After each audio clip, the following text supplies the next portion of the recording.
สบายดีลูกค้านี่แม่นขั้นตอนผลิตตู้เสื้อผ้าให้ลูกค้าเนาะอยู่บ้านทงกลาง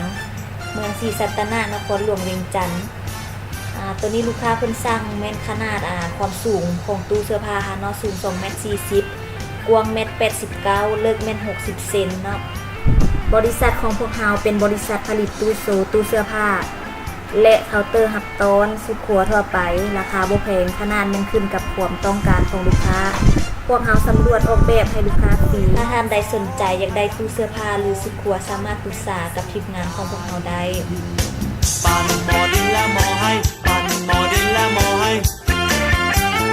รักสาวมอนคนปากที่เรียวและยิ้มอิ่มดังนาพระรามดูดีน้องนางคนงามเมื่อเห็นเมื่อยามเธอเอ่ยวาจาอกเอวบางร่างปรีเกี่ยวภาษาหัวใจความจริงไม่ต้องอายใครฉันรักสามวัย